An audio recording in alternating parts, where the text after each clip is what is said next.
congrégation, dans chaque église, avec les événements qui arrivent, avec les attaques que nous subissons, les morts que nous subissons, tout homme de Dieu sérieux, ayant un sens prophétique, sait qu'il faut parler à son pâturage.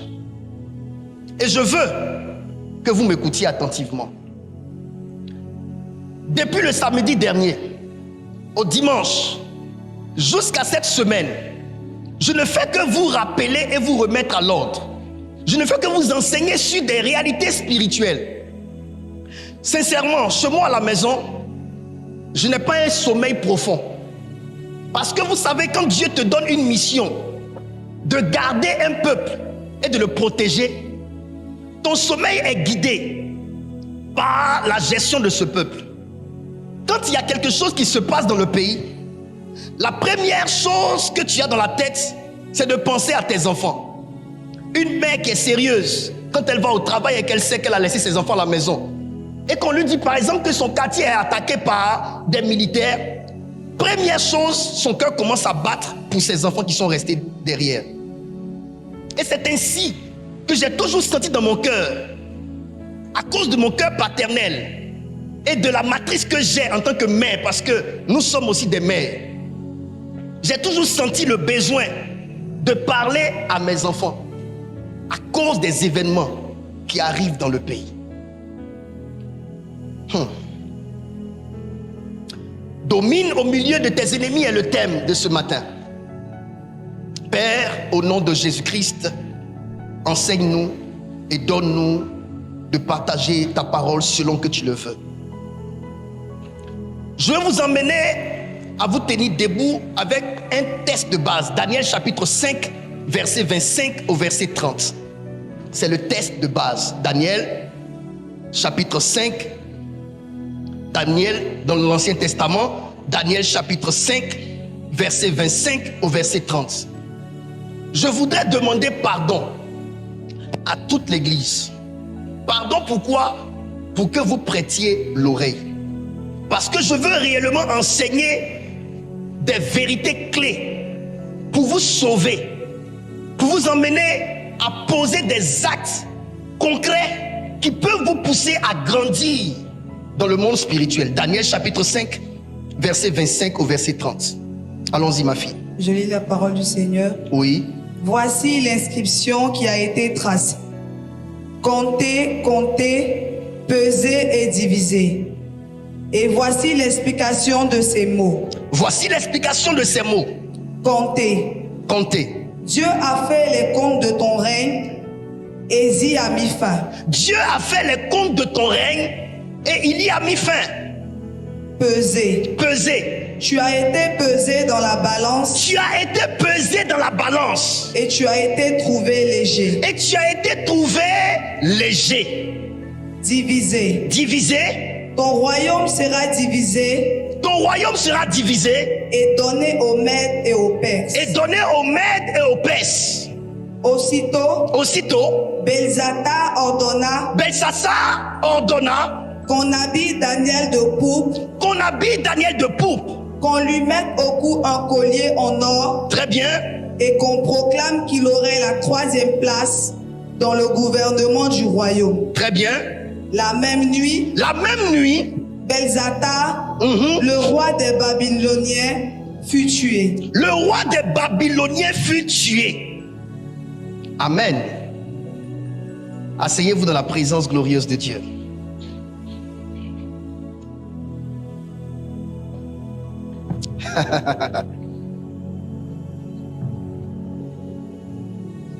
Belshazzar a pris la place de son père, Nebuchadnezzar, à la tête de la nation babylonienne. Suivez-moi bien. Aujourd'hui, je vais expliquer toute la spiritualité en une seule prédication.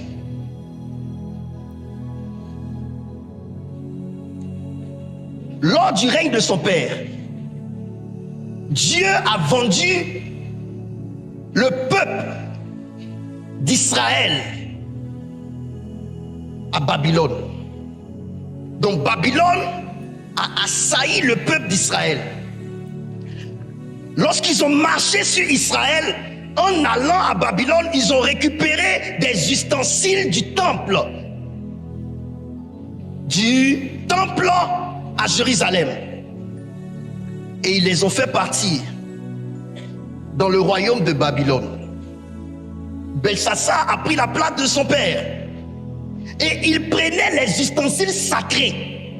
Il buvait du vin dedans. Il se divertissait. Et il sortait avec ses putes, ses prostituées. Entouré de ces gens, il se moquait de tout ce qui était sacré dans la maison de Dieu.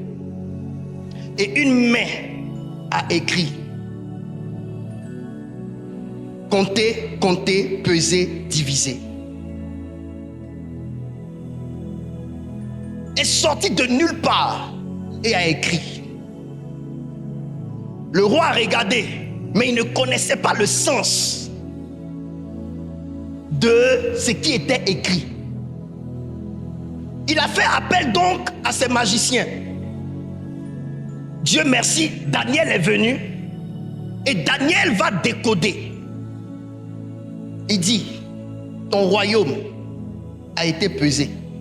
Ton temps de règne a été pesé. Tu as été pesé et tu as été trouvé léger dans la balance. Et donc ton royaume sera divisé. Divisé, c'est la sentence. La sentence a été prononcée. Et le lendemain, après ces événements, ce monsieur est mort.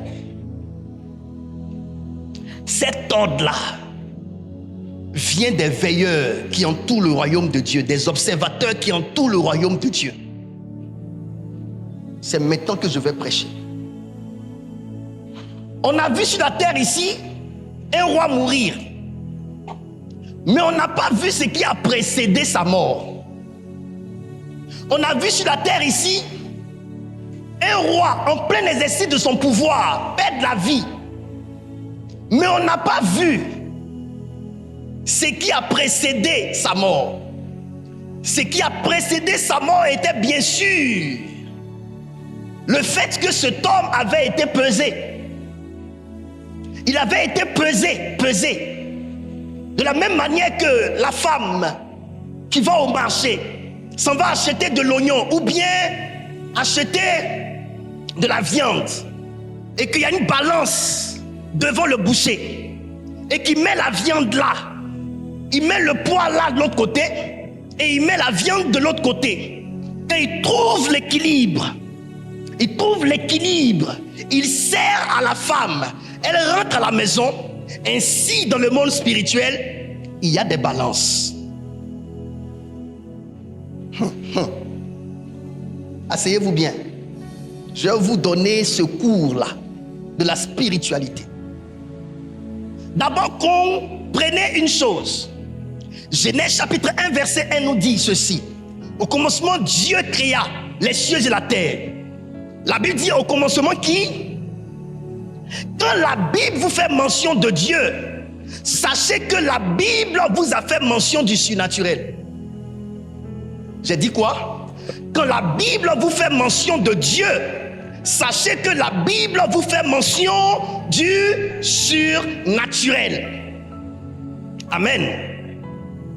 Jean chapitre 4 verset 24, la Bible dit: car Dieu est esprit, et ceux qui doivent l'adorer en esprit et en vérité. Qui veut adorer Dieu doit connaître la notion de la spiritualité. Écrivez cela. Qui veut adorer Dieu doit connaître la notion de la spiritualité, parce que Dieu est esprit. Dieu n'est pas un homme, Dieu est esprit. Je veux que vous reteniez cela. Dieu est, je réponds, Dieu est un esprit vit et règne dans le monde surnaturel. Un esprit vit et règne dans le monde surnaturel.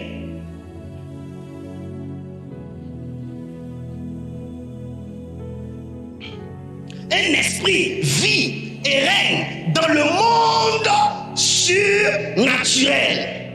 Mais étant son influence dans le monde naturel à travers les hommes, étant son influence dans le monde naturel à travers des hommes. Tous ceux qui font des affaires, tous ceux qui sont dans ce monde, qui veulent dominer, qui veulent réussir, c'est votre enseignement. Dieu est esprit. Jésus dit, Dieu est esprit et ceux qui l'adorent doivent l'adorer en esprit et en vérité.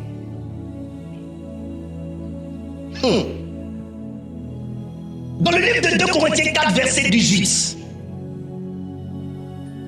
suivez étape par étape. 2 Corinthiens 4, verset 18, allons-y. Ainsi, nous regardons non pas à ce qui est visible, mais à ce qui est invisible. Nous ne regardons point aux choses visibles, mais aux choses invisibles. Car les réalités visibles sont passagères. Les réalités visibles passent. Les réalités visibles ne durent pas dans le temps. Les réalités visibles passent. Ça veut dire le naturel passe. Le visible passe.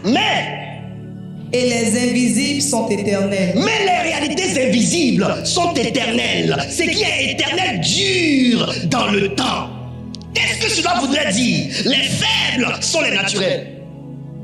Les forts sont les surnaturels. Écrivez cela. Les faibles sont les naturels. Ils se brisent, ils se cassent, ils se détériorent, ils passent. Mais les forts qui durent dans le temps, les solides, les éternels sont les surnaturels.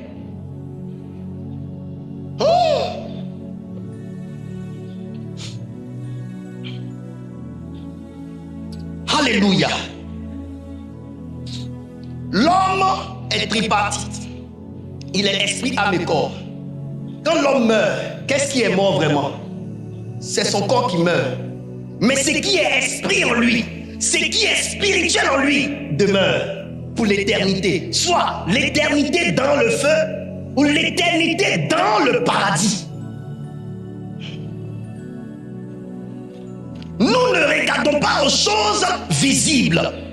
Cela voudrait dire, nous les chrétiens, nous sommes invités à ne pas regarder aux choses visibles. Nous ne regardons pas la plateforme terrestre. Nous ne regardons pas. À la vérité, tes pieds doivent être sur terre, mais tes yeux doivent être dans le surnaturel. Parce que c'est avec tes yeux que tu regardes. Nous ne regardons pas au visible. Le visible, c'est ce qui est devant toi. Le visible, c'est ce qui est naturel. La Bible dit, nous regardons aux choses invisibles, donc au surnaturel. Mais ton Dieu que tu adores est esprit. Il n'est pas dans le visible, il est dans les visibles. Il est dans son influence dans le monde physique à travers toi le physique. J'explique. Écoutez-moi très bien. Pourquoi les chrétiens sont faibles? Pourquoi les chrétiens sont fébriles? Ils ne regardent pas aux choses invisibles. Ils regardent aux choses visibles. Alors que les choses visibles sont passagères. Quand on dit passagère, ça veut dire que ça ne dure pas dans le temps. C'est faible, c'est fébrile. Celui qui veut durer dans le temps doit s'adapter au monde spirituel.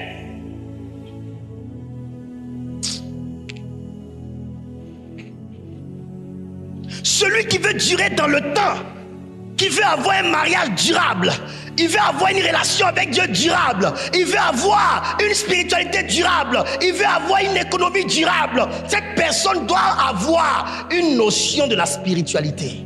Dieu est esprit. Pour dire que Dieu n'est pas un homme, ne le cherche pas parmi les hommes. Il est esprit. Ne le cherche pas dans le naturel. Il est esprit. Un esprit vit dans le surnaturel. Quiconque veut aller vers Dieu prend son envol, fait un voyage vers la spiritualité.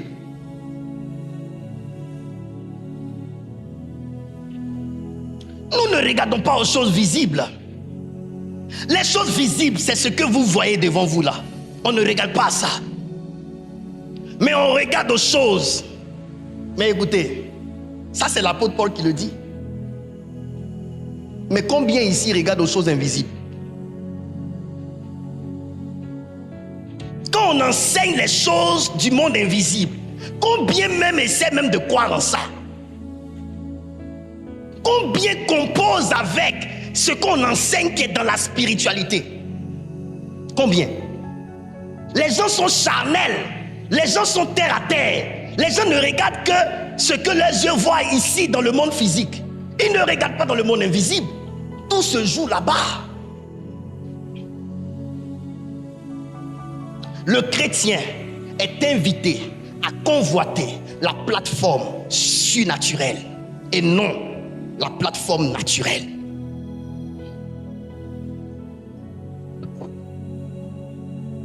Ceux dont le règne dure opère sur la plateforme spirituelle. Ceux dont le règne dure opère sur la plateforme spirituelle. Nos destinées se jouent sur la plateforme spirituelle. Nos destinées se jouent sur la plateforme spirituelle. Ce que tu seras sur la terre ne se décide pas sur terre. Ça se décide dans le monde spirituel.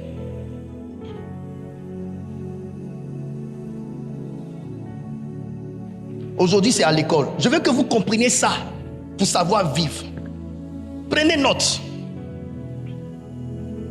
Quand la Bible dit, nous ne regardons pas aux choses visibles, mais invisibles, on est en train de te dire, chrétien là, un chrétien, il ne regarde pas aux choses terre à terre. Et on te dit ensuite, deuxième vérité, les choses visibles sont passagères. Bon, toi, quelque chose qui passe, qui est faible, qui est fébrile, si toi tu regardes à ça, mais tu ne vas pas durer dans le temps. Ce qui dure dans le temps qui est éternel, c'est ce qui est de l'autre côté, dans le monde invisible, donc dans le monde surnaturel. Vous comprenez? Même la vie que nous avons sur la terre ici passe, c'est fébrile, parce qu'on meurt.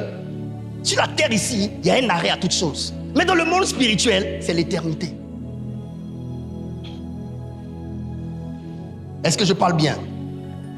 Alors, si Dieu est esprit, et que ceux qui doivent l'adorer en esprit et en vérité, vous devez comprendre une seule chose.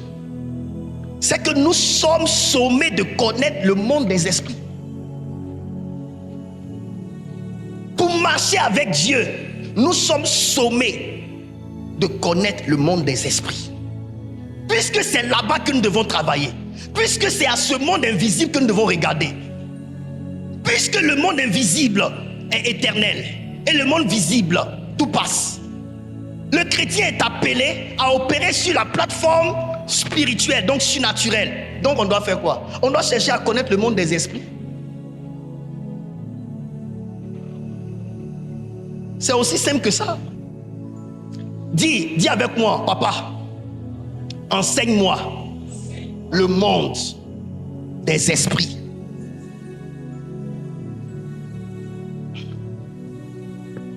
Première vérité que tu dois connaître par rapport au monde des esprits. Le monde des esprits n'est pas le monde des sentiments et des émotions. Toi, tu penses qu'ils vont te comprendre là-bas. On ne te comprend pas. Non, comprenez-moi, je n'ai rien. Comprenez-moi, on ne comprend rien.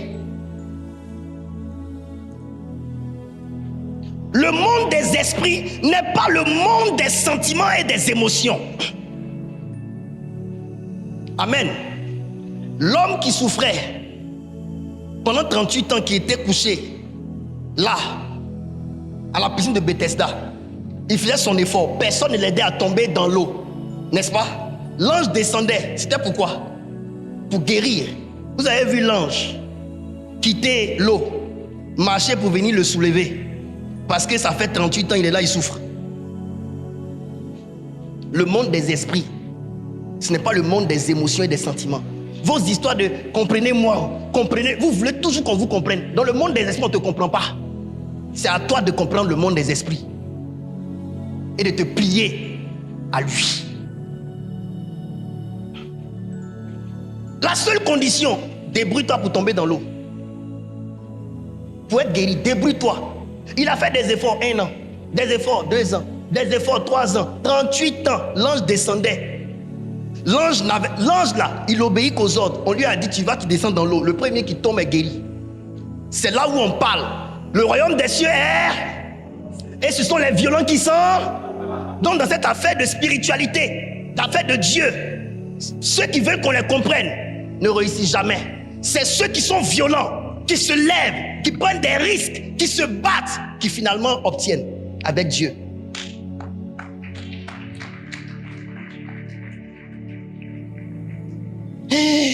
Depuis là, je vais à l'église, ma vie ne change pas. Tu vois pas ma vie. On voit rien. Anne a pleuré. Anne, elle a pleuré, ça ne l'a pas sauvée. Elle a pleuré, ça ne l'a pas aidé. Le monde des esprits n'exauce pas les larmes. Le monde des esprits, c'est le contrat, c'est l'alliance. Elle dit, je pleure, oui, mais je vais faire un vœu.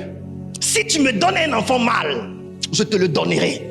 C'est une alliance, c'est un contrat. Le monde des esprits, c'est le monde des accords.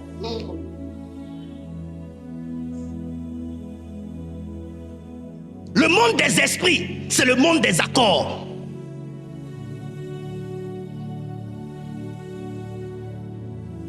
C'est comme toi, tu vas aller solliciter Satan. Non, comprends-moi, ça ne va pas chez moi. Satan, tu me donnes quoi en retour? Je te donne ce que tu veux, mais tu me donnes quoi? Ce sont les alliances. C'est pourquoi on fait les délivrances ici. Sa maman est venue tisser alliance avec moi. Elle m'a vendu sa fille. Vous pensez que la maman est partie pour vendre sa fille? Non, non, non, non, non. La maman est partie solliciter l'aide de l'esprit. Mais l'esprit lui a dit, si je t'apporte cette aide, il faut qu'en contrepartie, tu me donnes aussi quelque chose.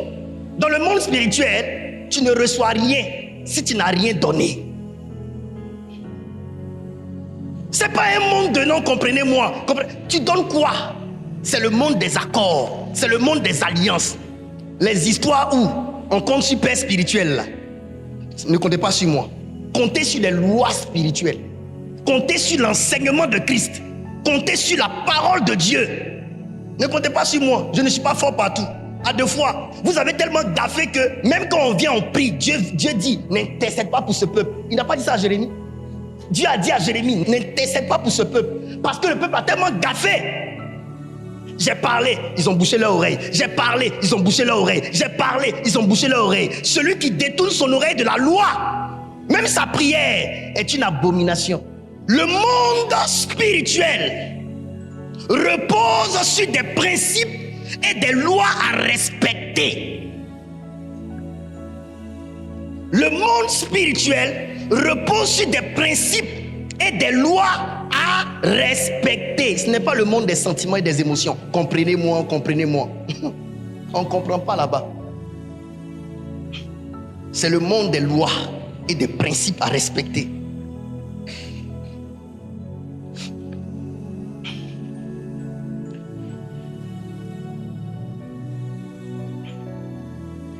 On peut avancer. Dans le monde spirituel, il y a la loi des balances. Écris ça. La loi des balances. Quand tu vas au marché, tu t'en vas acheter ton bœuf et puis on met sur une balance. Ça existe au ciel. Tu as été pesé dans la balance. C'est ce qu'on a lu ici dans Daniel.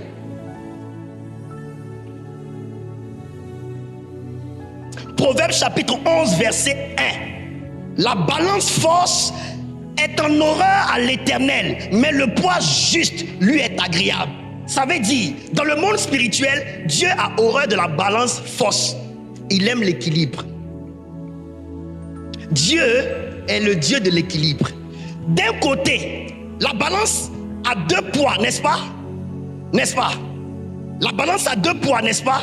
De l'autre côté, il y a la justice de Dieu. De l'autre côté, ce qui est dans l'autre poids, ce sont tes œuvres. Je vous explique. Suivez-moi. Le monde spirituel respecte la loi des balances. La balance est là et Dieu dit, il a horreur de la balance fausse. Il n'aime pas que la justice de Dieu pèse plus que tes œuvres. Il faut qu'il y ait l'équilibre. Il faut qu'il y ait l'équilibre. C'est pourquoi dans ce test-là, on dit que tu as été pesé dans la balance et tu as été trouvé léger. Ça veut dire les œuvres de Belsassar ne pèsent pas pour créer l'équilibre. Une fois que Dieu trouve que tes œuvres ne pèsent pas, une fois que dans le spirituel, dans la balance, tes œuvres ne pèsent pas, il faut savoir, la sentence va jouer en ta défaveur. Vous me comprenez? On peut avancer?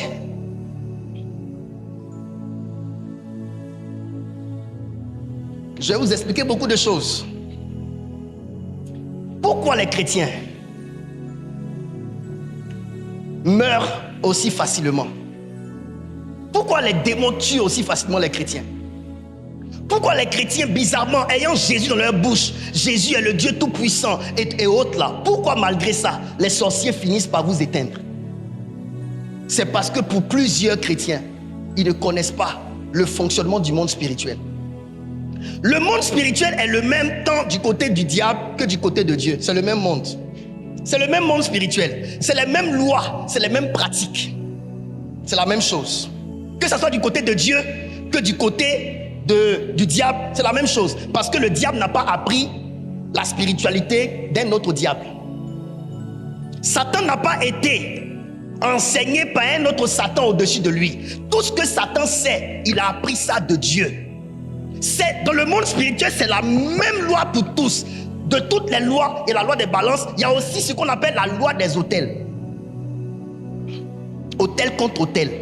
Tout ça existe dans le monde spirituel. Maintenant, Dieu te dit qu'il a horreur de la balance fausse. Dieu aime l'équilibre. Dieu aime l'équilibre. Maintenant, qu'est-ce qui crée l'équilibre? Je vous ai dit, d'un côté la justice de Dieu, de l'autre côté vos œuvres. Vos œuvres. C'est pourquoi quand on accepte Jésus-Christ, ce n'est pas tout. Après le Jésus-Christ qu'on a accepté, on commence maintenant à être des chrétiens dans les œuvres. On commence à mettre des œuvres, à faire des œuvres, à faire des œuvres. La loi de la sémence et de la moisson. Celui qui sème, moissonnera. Vous comprenez ça? Donc le tout n'est pas juste, j'ai accepté Jésus, je me suis fait baptiser. Non. Après ça, il faut que tu comprennes que tu viens d'être invité sur la plateforme spirituelle. Déjà là, le diable te regarde comme un ennemi. Avant que tu n'acceptes Jésus, tu étais déjà un ennemi, mais une victime de Satan. Mais là maintenant, quand tu acceptes Jésus-Christ, tu viens de montrer au monde spirituel que tu appartiens au camp de la lumière. D'où la guerre contre toi. Suivez-moi bien, chrétiens. Je suis venu enseigner ce message parce qu'il y a trop de surprises dans le monde. Les gens qui meurent bêtement. Je vous donne des signes. Quand vous êtes dans un établissement, dans une société, une entreprise, un secteur d'activité, convoité par plusieurs personnes, vous comptez sur quoi? Vous comptez sur quoi pour tenir face à ces gens? C'est toi seul dans l'entreprise à qui ils ont donné voiture. Il y a un gars là-bas qui veut aussi avoir voiture. Il n'en a pas. Toi, tu as les privilèges du patron. Les gens ont essayé de te mettre à terre, ils n'ont pas pu. Ça a créé une colère active dans leur cœur. Toi, tu comptes sur quoi? Tu comptes sur le fait de venir à l'église dimanche seulement t'asseoir, sans prier, sans jeûner, sans opérer dans le surnaturel pour tenir le plus longtemps possible. Quand je prêche comme ça fatigue certaines personnes parce qu'ils sentent que je vais dire des vérités qui vont les toucher. À l'église, on vient là, c'est pour entendre des vérités qui choquent. C'est pour sauver ton âme. Tu es dans un monde sur qui tu ignores tout.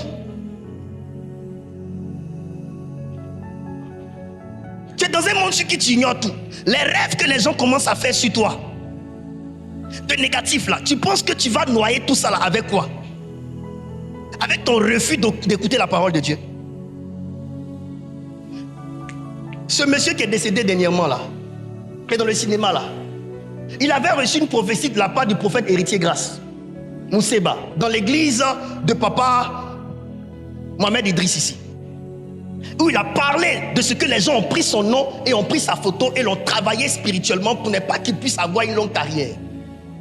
Il a parlé de toutes ces choses, mais après ça, il a dit quoi? Il a lancé de sa bouche qu'ils ne sont pas Dieu, ils ne vont pas réussir contre lui. C'est ce qu'il a dit de sa bouche. Vous ne savez que dit au nom de Jésus, ça n'arrivera pas. Ton nom de Jésus là, est-ce que ça effraie même, ça t'effraie toi-même? Toi-même, ton nom de Jésus, ça n'arrivera pas que toi-même tu as lancé là. Toi-même là, est-ce que ça t'a créé quelque chose dans ton corps pour que tu penses que ça va effrayer le camp adverse? Au fait, les chrétiens pensent que toi, ta parole là peut produire quoi? Mon frère Romaric, j'entends une prophétie pareille sur mon fils. On ne dort plus. Non, on ne dort plus. Jeûne, il va faire. Offrande, il va faire. Des sacrifices qu'il va faire pour qu'on puisse arranger le fondement de sa vie. On ne dort plus. On ne dort plus. Je sais de quoi je vous parle. On ne dort plus. Écoutez, le monde spirituel n'est pas un monde de Novelas TV. Le monde spirituel est un monde qui est comme un film d'action. Les esprits sont en furie. Les esprits sont en activité. C'est un monde de guerre. Ne jouez pas. La Bible dit, maudit soit celui qui retire son épée du carnage. Au moment où ils sont en train de gorger, toi tu ne combats pas, tu rends ton épée. Maudit tu es.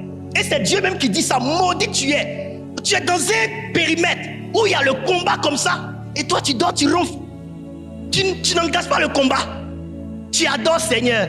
Loué Yahvé Dieu. Hein? Ok.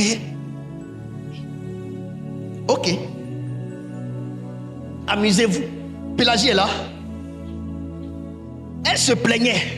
Papa, j'ai mal à la tête. Papa, j'ai mal. Chaque fois elle se plaignait. Chaque fois elle se plaignait de sa santé. Chaque fois elle se plaignait. Ça m'énervait, c'est vrai. Mais je me suis assis, j'ai dit, une grande fille comme ça là ne peut pas se plaindre s'il n'y a vraiment rien. Il faut que je vérifie. Mes enfants, souvent on vérifie. On ne sait jamais. Il faut vérifier. Il faut vérifier. Je devais partir au Congo.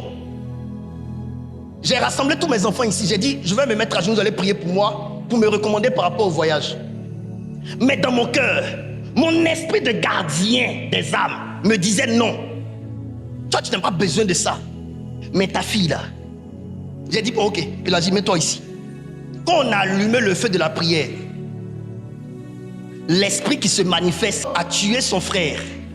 Pourquoi? Parce que ils ont voulu la tuer, ils n'ont pas eu. Donc pour apaiser les sorciers qui réclament Pélagie là, ils ont donné son frère pour les apaiser. Mais ça ne suffisait pas. Écoutez, le monde spirituel est un monde exigeant. Le monde spirituel est un monde exigeant. Tu vas les apaiser, mais tu vas devoir donner ce qu'ils te demandent avant qu'ils ne se calment. Dans la prière, c'est là qu'on va entendre qu'ils ont pris bois dans le monde spirituel. Ils ont assommé Pélagie derrière sa tête ici. C'est pour cela qu'elle a mal. Mais qu'est-ce qu'il a gardé? Le fait qu'elle cuisine pour moi et le fait qu'elle donne ses dîmes. Elle vient ici. C'est pas moi qui ai inventé. Mes filles sont là. L'esprit dit, elle cuisine pour toi. Et quand elle vient s'arrêter ici devant l'autel pour donner sa dîme, quand tu pries, ça nous empêche d'atteindre notre objectif. Ah donc, donner sa dîme, c'est rien. Donner sa dîme et venir ici, c'est rien. Donner sa dîme et se présenter ici devant l'autel, c'est rien. Oh donc, l'autel, c'est rien. L'autel, donc, c'est rien. Mais pourquoi les esprits en parlent? Qui connaissait Jésus sur la terre ici? Qui connaissait? Les démons. Il disait, fils de Dieu. Jésus disait, taisez-vous. Parce qu'il le connaissait. Mais les Juifs, est-ce que les Juifs savaient qui était Jésus?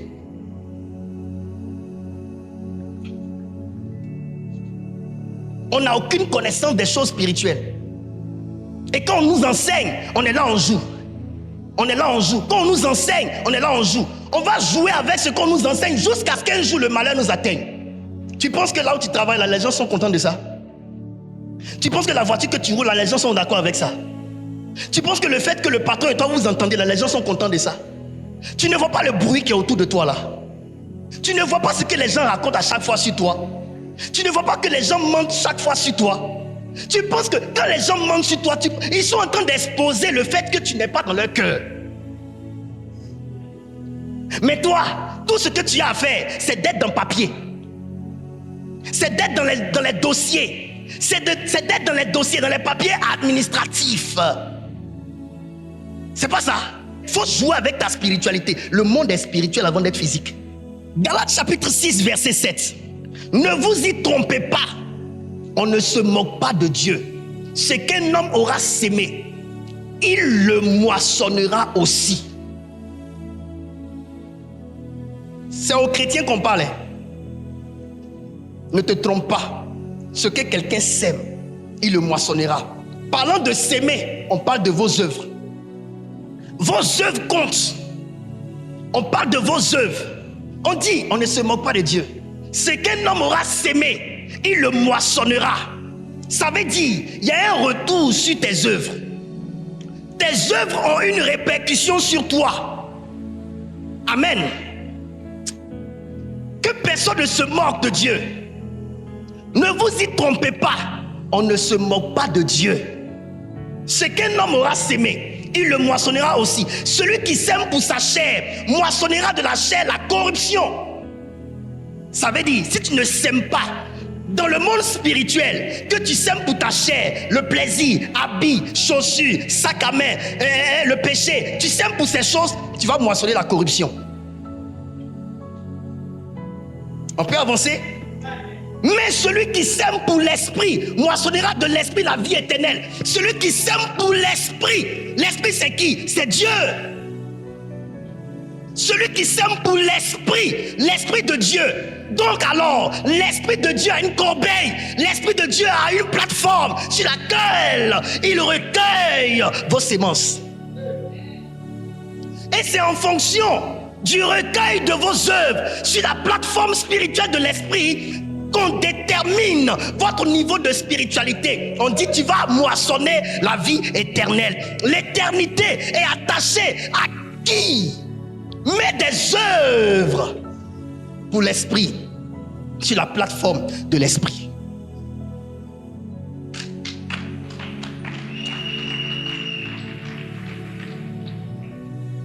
Alléluia. Maintenant la question que je te pose, l'esprit voit quoi dans la balance? Quelles sont tes œuvres devant l'esprit? Chrétien sans œuvre. Tu sais pourquoi le mal t'atteint? Parce que le Dieu qui doit te défendre ne trouve pas d'œuvre te concernant dans sa balance. Écoutez bien, quand vous comprenez ces choses, votre manière de donner à Dieu change. Votre sacrifice change. Votre approche de la spiritualité change. Arrêtez de penser que sacrifier, c'est arranger le pasteur qui est debout devant vous. Je disais au président Acré, à responsable Asso, à Christopher dans le bureau, aujourd'hui je comprends pourquoi, même après que je me sois retiré un tant soit peu des affaires que je faisais autrefois, Dieu me demande 100 000 francs chaque dimanche. Je comprends. Moi, Satan m'a dit, je suis prêt à sacrifier des vies humaines pour t'empêcher de passer. Deuxième voyage quand je suis parti, c'est pas ça, mon fils là s'est égorgé dans la douche ici. Un homme normal peut s'égorger, se vider de son sang, prendre quelque chose, se piquer la gorge. Un homme normal peut faire ça. Pour savoir que c'était le diable, après que tu te sois vidé de ton sang, si on te donne du sang, mais ça rentre naturellement, mais on met dans ses veines, les veines rejettent le sang. Parce que le diable veut le tuer pour m'empêcher vraiment de passer. Il a fallu que je prie.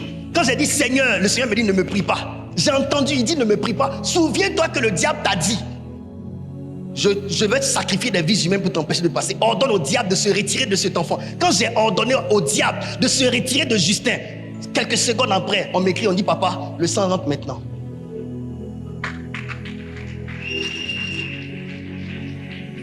Au fait, quand on enseigne tout ça aux chrétiens, quand je répète, je suis là, je rappelle, les gens pensent que c'est au fait de l'amusement.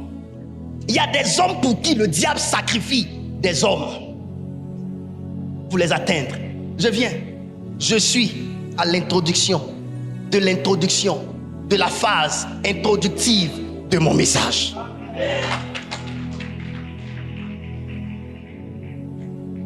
J'aimerais vous dire, au-dessus de notre tête, il y a une plateforme de recueil de nos œuvres. Au-dessus de nos têtes, il y a une plateforme de recueil de nos œuvres. Actes chapitre 10, versets 1 à 5.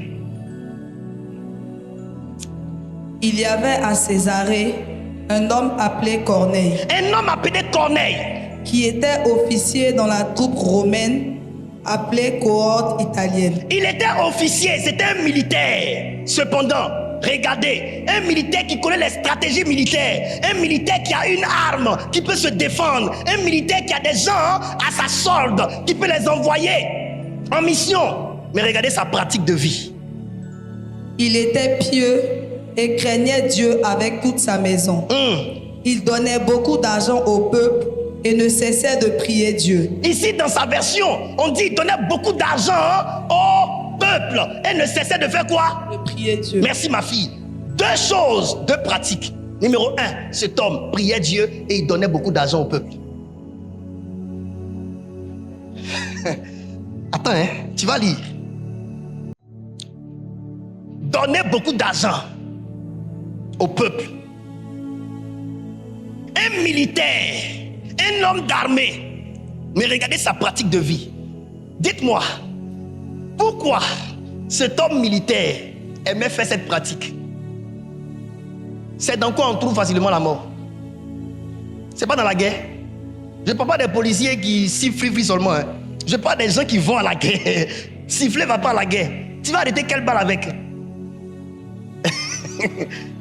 Jean, tu entends pas où tu siffles. Ma fille, toi tu es déjà morte.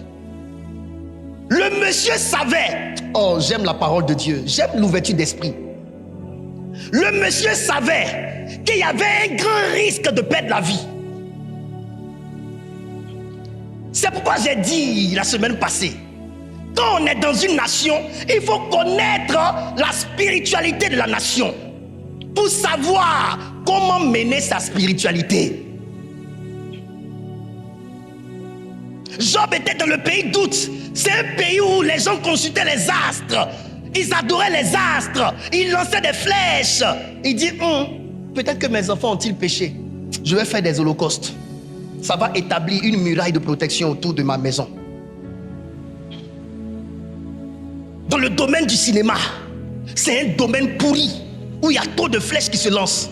Dans le domaine de showbiz, c'est un domaine pourri où il y a trop de flèches qui se lancent. Dans le domaine des affaires, c'est un domaine pourri où il y a trop de flèches qui se lancent. Tu ne peux pas être dans ces domaines-là où l'argent passe, les promotions, la vie des gens engagés, et puis toi, tu vas te jouer les petits chrétiens, ils vont t'enterrer sans ton corps.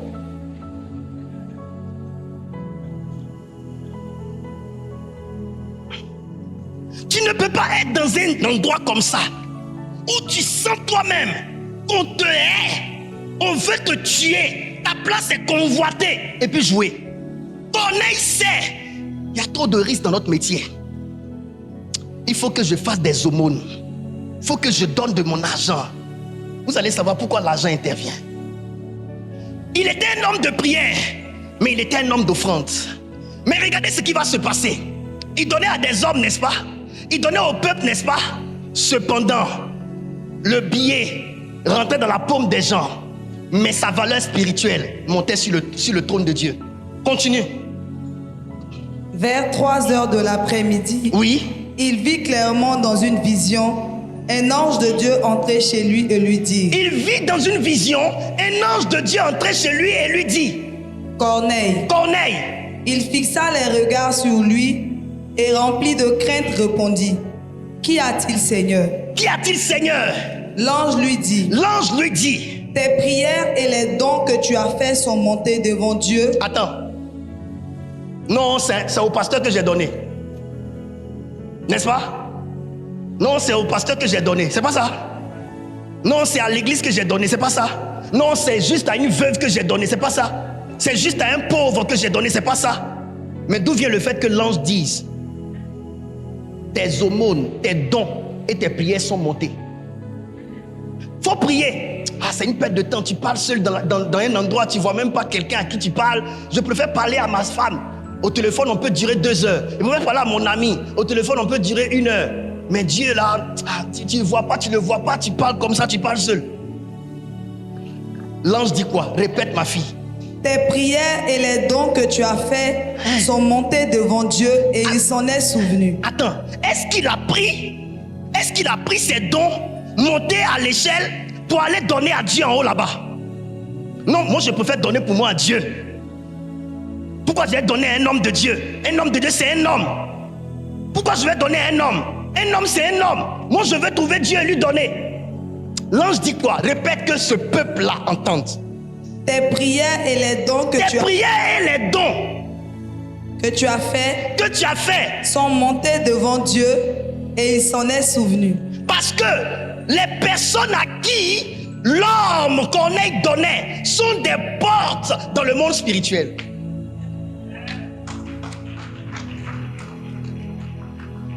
Un homme de Dieu est une porte dans le monde spirituel. Quand tu donnes l'offrande à cet homme de Dieu, qu'il prie pour toi, ça monte jusqu'à devant son Dieu. Quand tu donnes au peuple de Dieu, ce n'est pas au peuple que tu donnes à l'Éternel. Ma prédication de ce matin n'est pas seulement entendue que par vous, elle est entendue par les anges et par mon Dieu. Dieu écoute mon message. Ton service n'est pas seulement que vu par les hommes, ton service est vu d'en haut. L'homme, quand il donnait les dons, quand il faisait ses offrandes, quand il faisait les aumônes, il ne voyait pas d'ange. Mais un ange est venu pour ça. Je prie pour toi ce matin. Aucun ange ne viendra te délivrer si tu n'as pas d'œuvre au ciel. Mais si tu as des œuvres au ciel, si tu as des œuvres devant le Dieu Tout-Puissant, l'ange de l'Éternel viendra dire à tes ennemis, stop, lui ne le touche pas parce qu'il fait partie du royaume de l'Éternel.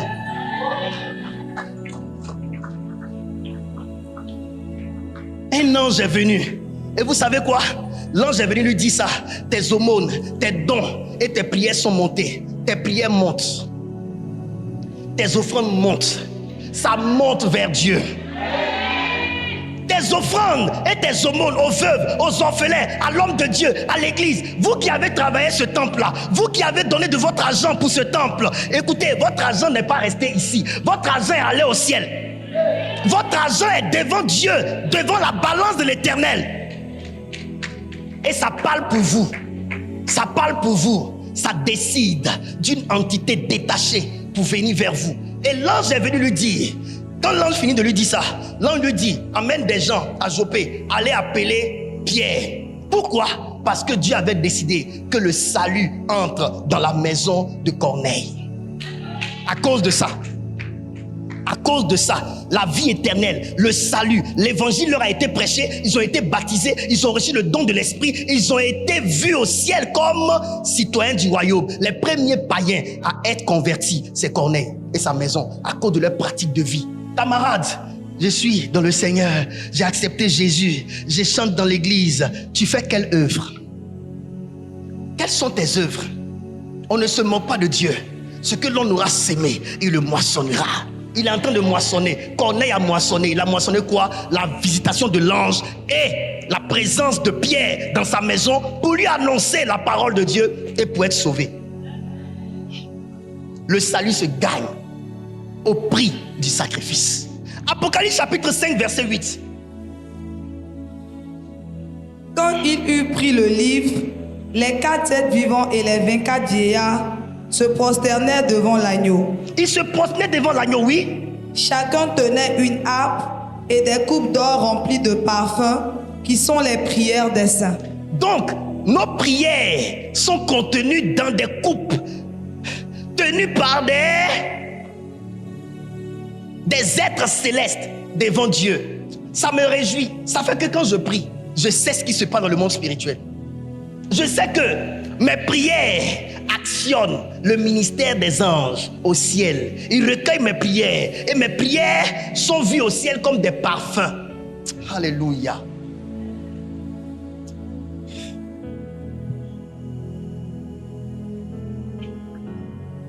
Le monde spirituel.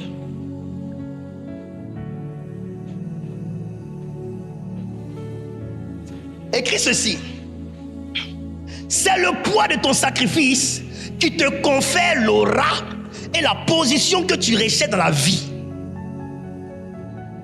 C'est le poids de ton sacrifice qui te confère l'aura. C'est le poids de ton sacrifice qui te confère l'aura et la position que tu recherches dans la vie.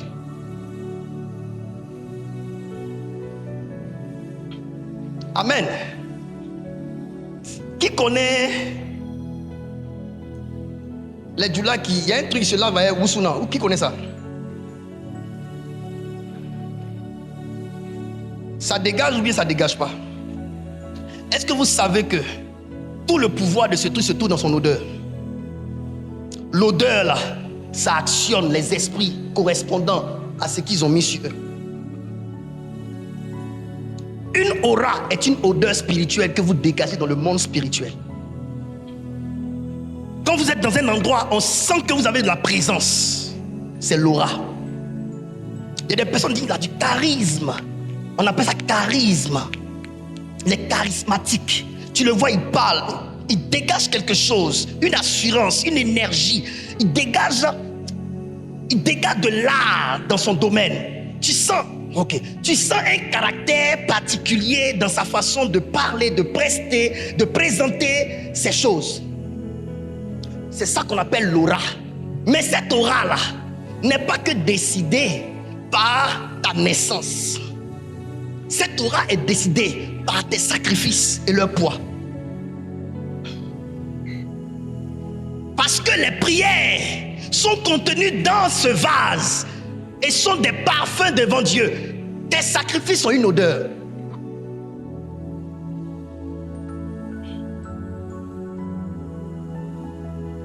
Les sacrifices que tu fais dans la maison de Dieu s'entreposent sur la plateforme spirituelle devant Dieu et constituent une aura. Ça te confère une aura. Ça te confère une dimension. Ça te confère un manteau. Amen. Le monde spirituel ne te cédera pas certaines grâces jusqu'à ce que tu en payes le prix. Matthieu 20, 20 à 23. Alors, la mère des fils de Zébédée... Écoutez ce message, c'est très intéressant, oui. La mère des fils de Zébédée s'approcha de Jésus avec ses fils et se prosterna pour lui faire une demande. Regardez ça. Elle est venue, elle s'est approchée de Jésus. Elle s'est prosternée. Est-ce que ce n'est pas suffisant pour que Jésus soit touché, pour lui donner ce qu'elle veut? Je vous ai dit, le monde spirituel n'est pas le monde des émotions et des sentiments. Ce n'est pas un monde de sensationnel. Vous blaguez, votre père spirituel, blaguez. Ça, c'est lui-ci. Mais Jésus est en train d'enseigner une clé à la femme. Il ne s'agit pas de venir juste m'amadouiller. Il ne s'agit pas de me passer la pommade. Il ne s'agit pas de me chanter. Ah non, il ne s'agit pas de ça. Ce que tu cherches là, dans le spirituel, là, on ne gagne pas avec ce que tu es venu faire. Elle demande quoi? Il lui dit, que veux-tu? Que veux-tu? Ordonne-lui, dit-elle, que dans ton royaume, mes deux fils que voici soient assis l'un à ta droite et l'autre à ta gauche. Elle a fait une demande. Continue. Jésus répondit, vous ne savez pas ce que vous demandez. Vous ne savez pas ce que vous demandez. Pouvez-vous boire la coupe que je vais boire? Attends. Jésus lui dit, Vous ne savez pas ce que vous demandez. Ce n'est pas tout qu'on obtient avec la prière, la demande. Ce que tu demandes là, ce n'est pas avec une demande simple qu'on obtient. Il dit, pouvez-vous boire la coupe? La coupe veut dire le prix. Est-ce que vous pouvez payer le prix de ce que vous demandez? Pourquoi certaines prières ne sont pas exaucées? Parce que vous ne payez pas le prix. Vous ne faites que demander à Dieu, Seigneur, donne-moi de me marier, Seigneur, donne-moi de ceci, Seigneur, donne-moi cette onction. Ça ne suffit pas pour que tu l'aies. Il faut payer le prix. Vous pensez que j'ai obtenu ce terrain-là juste par une demande? Non. J'ai prié et puis il m'a dit, tu as prié, j'ai entendu. Mais pour que tu puisses avoir ce que tu demandes là, mon fils, à partir du 10 janvier, mets-toi en jeûne. Ne descends pas de ce jeûne tant que je ne t'ai pas donné un lieu où résidera mon nom. Ça veut dire, paye le prix. J'ai pris mon courage à deux mains. Mes enfants spirituels étaient là. Mes enfants, est-ce que vous croyez que c'est facile? Tu jeûnes 1 mois, pas encore exaucé. 2 mois, pas encore exaucé. 3 mois, pas encore exaucé. 4 mois, pas encore exaucé. 5e mois, il a commencé à pleurer. Il a dit, oh, je suis fatigué. Il a dit, non Seigneur, je n'en peux plus. Aujourd'hui, on parle comme ça, on passe dessus. Jeûner. Aujourd'hui, là où je suis, j'ai peur même de jeûner encore ce jeûne. Est-ce que vous savez que je jeûnais? Je venais prêcher, étant dans ce jeûne-là. Et je prêchais, je finis de prêcher. Le sang, je coulais du sang. Tellement le combat était intense. Parce que le monde spirituel était engagé. Je perdais du sang. Ma bouche, ma langue, toute ma langue était pleine. Je ne pouvais pas aller à l'hôpital parce que si je vais, ils vont me donner comprimé. Si je prends comprimé, ils seront obligés de descendre du jeûne. Il fallait que je continue. J'ai continué. Aujourd'hui, même pour venir vous asseoir ici, on doit vous demander pardon sur la souffrance de Franck Romaric. Tu vas payer un prix, papa. Et à côté de ce prix-là, je dors et puis il me dit, levez de l'argent. Levez de l'argent. On a commencé à cotiser. Ah, c'était pas facile pour mes enfants. Ceux même qui travaillent même là, c'était difficile pour eux. Et moi? Ah! Et moi, on cotise. 2 mois, les gens ont pensé qu'on allait s'arrêter au 5e, 6e mois. Mais on allait qu'au 7e mois. Après, ils ont commencé à murmurer. Ah oui, c'est vrai, ça chauffait. Je voyais, je dors la nuit, le Seigneur me dit, regarde, j'entends, il dit, il y a ces moustiques là. Ça murmurait. Le Seigneur me dit, dis-leur que personne ne murmure. Je prendrai la gloire du temple. Et on a commencé à prier. J'ai pensé, 5e mois, le Seigneur a permis qu'on ait ici. Mais il m'a dit, continue pour la construction. J'ai fait encore 3 mois. 8 mois. Mighty God. 8 mois de jeûne. Presque 1 an. Papa. Poulet. Sauce akpi. Graines. Poisson. Je passe à côté des restaurants. Je prends en mode silence. En temps, je sens l'odeur des vraies sauces dans ma chambre. Tout ça, c'était des épreuves. Mais c'était le prix à payer. J'ai payé ce prix. Jésus a dit, pouvez-vous boire la coupe que je dois boire? Est-ce que vous êtes prêts à payer le prix? Parce que tu veux que tes enfants soient l'un à ma droite, l'autre à ma gauche. Quand je serai dans mon royaume, n'est-ce pas? Mais pour que moi-même je retourne dans mon royaume, il fallait que je meure, que je paye un prix pour m'asseoir. Donc pour que tu aies une place à côté de moi, il faut payer aussi le prix. Les positions de hauteur, d'élévation, on ne les obtient pas juste par demande. On paye le prix. On paye le prix du jeûne. On paye le prix des offrandes fortes. On paye le prix. Toi, ta plus forte offrande, c'est 50 000. Toi, tu as sémé comme ça. Ça là. Et puis, une seule fois, genre pour toi, tu as gâté le coin. Tu te mens. C'est continuellement. Quand il t'est débrouillé pour donner 10 000, tu t'en as raconté au quartier là-bas. Yeah! Au-delà, il a tout donné. Au-delà, il a tout donné. Tout mon argent, en tant que perruque et ta tête là, ça coûte plus cher que ce que tu as donné. Ton sac à main, même ton téléphone coûte plus cher que ce que tu as donné à Dieu. Et tu penses que toi, ce que tu as donné là, ça va payer le prix de ce que tu veux. Fais ça, bah. Tu ne vas pas avoir. On paye le prix.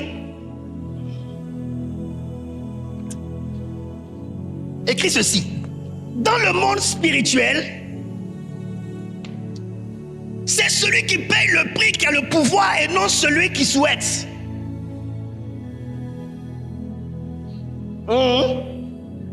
Beaucoup d'enfants de Dieu souhaitent avoir des choses. Dans le monde des esprits, ce n'est pas celui qui souhaite qui a du pouvoir, c'est celui qui paye le prix. J'ai eu le pouvoir d'être un homme de Dieu ayant une église bâtie, ayant un terrain acheté avec ses papiers. Oui, avec ses papiers, parce que j'ai payé le prix.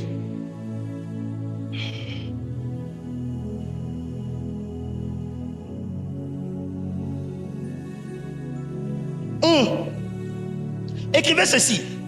C'est le poids des autels qui nous départagent dans ce monde. C'est le poids des autels qui nous départagent dans ce monde. C'est le poids des autels qui nous départagent dans ce monde. Il y a un verset terrible qui arrive. Ma fille, prends rapidement Proverbe 13, 8. Je vais vous donner quelque chose. Proverbe 13, verset 8. La richesse d'un homme... Attends. Il faut qu'ils écoutent d'abord. Vous êtes là? Vas-y. La richesse d'un homme peut servir de rançon pour sa vie, mais le pauvre n'a pas à subir la menace.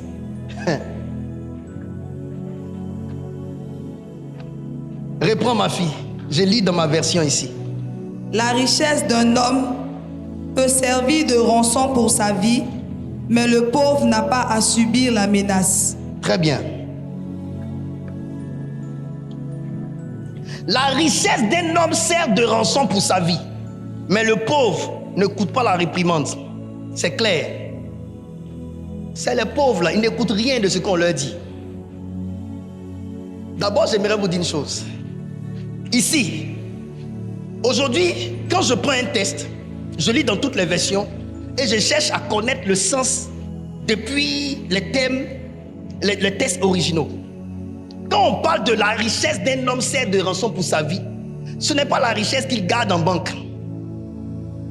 La richesse d'un homme sert de rançon pour sa vie, c'est la richesse qu'il donne dans la maison de Dieu.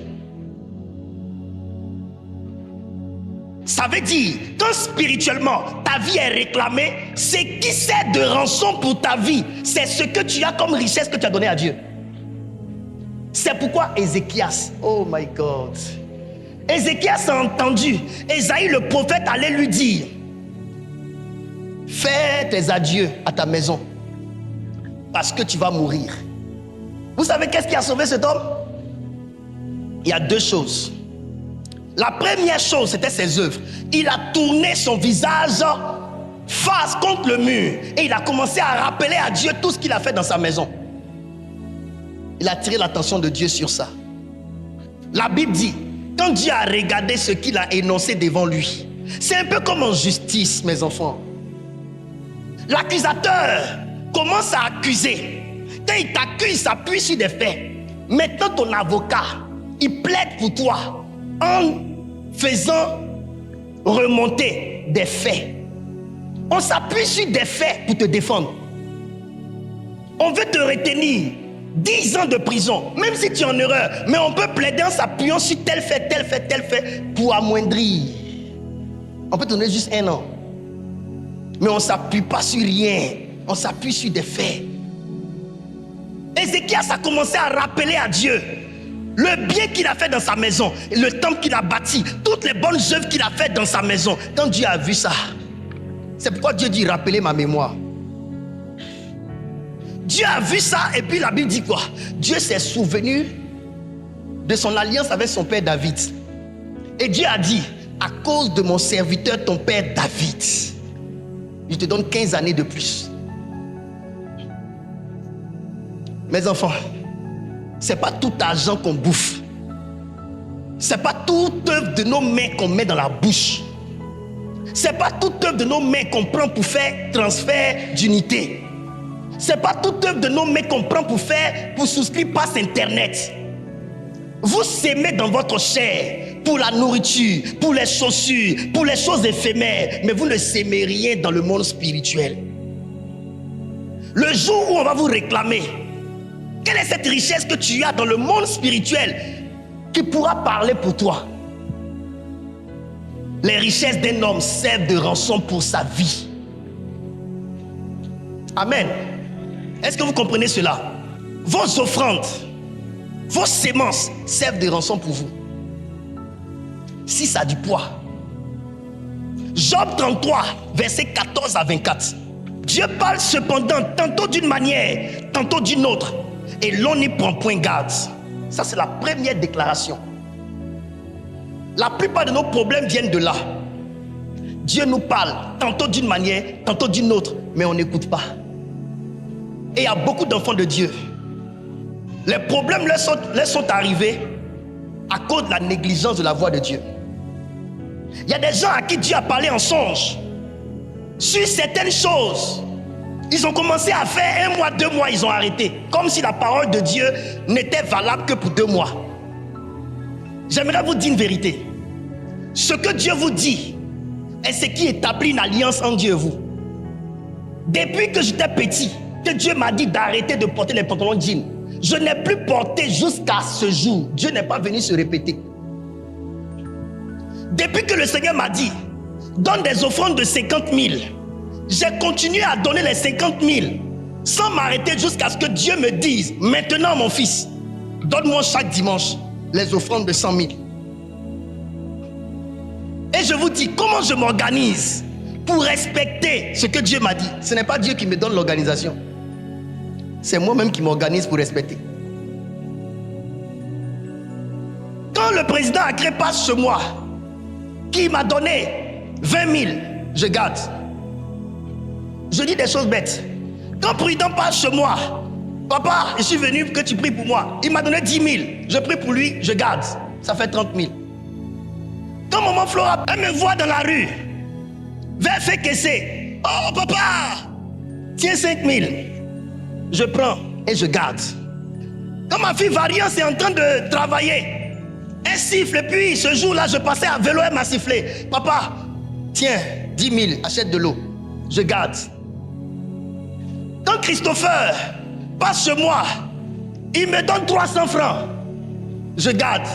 Quand ma fille Marie-France passe là, qu'elle me jette un billet de 1500, je garde. Quand le vice-président m'appelle, qui me promet qu'il ne fait pas, je prie. Et je demande à Dieu de le toucher pour qu'il vienne. Alléluia. Je garde comme ça. Et pendant que je suis en train de regarder, je prie Dieu. Tu m'as dit de te donner 100 000 le dimanche. Interviens. Jusqu'au samedi, j'expérimente Dieu. Il me donne et je viens lui donner. Et je le fais et je ne vais pas m'arrêter de le faire jusqu'à ce que lui-même me dise autre chose. Ça constitue une alliance entre lui et moi. Ça veut dire, il m'a parlé de quelque chose et je fais. C'est une entente, c'est un contrat. On a scellé l'alliance. Ça devient une alliance. Pourquoi beaucoup d'enfants de Dieu n'ont pas d'alliance avec Dieu? Parce qu'ils ne font pas continuellement ce que Dieu leur a demandé. Ils mettent la ceinture jusqu'aux oreilles ici, ça entourait leur oreille, mais ils ne mettent pas la boucle. Ils ont commencé à faire, à obéir. Maintenant, ça doit être lié pour que ça puisse les soutenir, leur pantalon. Ils laissent ouvert. Et le pantalon descend. C'est pour ça, je vous donne les secrets. Dieu vous parle. Mais comme vous êtes avare, vous faites comme si vous n'entendez pas. Sinon, Dieu vous parle. Dans la parole de Dieu, la Bible dit, gardez-vous avec soin. De toute la Bible, je n'ai jamais vu un verset où Dieu dit de se garder avec soin. Il met soin dessus.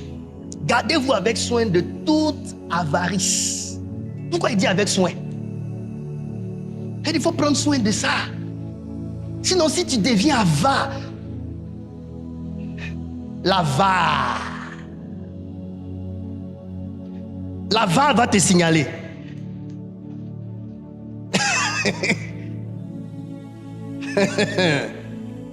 C'est un problème, je vous dis, hein, écoutez-moi bien. Les avares perturbent leur équilibre spirituel.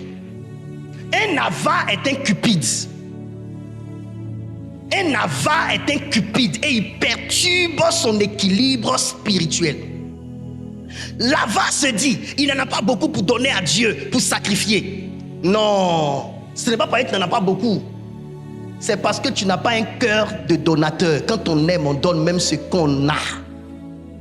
Dieu ne te demande pas de donner ce que tu n'as pas. C'est avec ce que tu as que tu donnes à Dieu. Alléluia. Quand la Bible dit, si vous êtes fidèle dans peu de choses, je vous confierai de grandes. Vous convoitez de grandes choses, mais vous ne pouvez jamais l'atteindre. Pourquoi? Parce que dans le peu, vous ne savez pas être fidèle à Dieu. Chaque fois, vous justifiez par je n'ai pas beaucoup, je n'ai pas beaucoup. Non, ce n'est pas une affaire de tu n'as pas beaucoup. Tu n'as pas de cœur. Dieu a tant aimé qu'il a donné. Toi, tu aimes tellement que tu retiens. Tu ne sais pas donner. Vous savez retenir, mais vous ne savez pas donner. Tu ne sais pas lâcher prise. Dieu ne te coûte rien. Si Dieu te coûtait, tu allais comprendre que donner à Dieu, même ce que tu as, est peu. Beaucoup minimisent Dieu, beaucoup méprisent Dieu, beaucoup voient Dieu comme quelqu'un qui a tout et qui n'a besoin de rien. Mais Dieu n'a besoin de rien. Ah oui, il n'a besoin de rien. Mais c'est toi qui en as besoin. Parce que ça compte que pour toi. Ce que tu donnes à Dieu n'amplifie pas la divinité de Dieu. Ça amplifie ta nature de chrétien. Si vous n'avez pas été délivré dans votre cœur de cet esprit de retenir ce que Dieu vous demande, vous n'allez pas durer longtemps dans votre vie.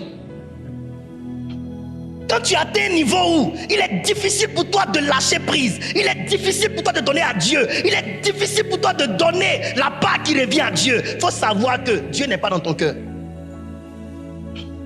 Parce que tu luttes avec Dieu. Tu luttes avec Dieu. Tu luttes avec Dieu. C'est ça qu'on appelle ami de l'argent. Tu es prise au piège par le diable. L'esprit mammon te possède le cœur. Tu as du mal à donner à Dieu, tu vois. Tu auras du mal à donner ce que tu as à Dieu, mais tu n'auras pas du mal à acheter de l'essence avec. Tu n'auras pas du mal à acheter quelque chose avec pour mettre dans ton corps, mais tu sèmes pour ta chair. Mais si spirituellement, tu n'as rien sémé, qu'est-ce qui plaide pour toi le jour du malheur?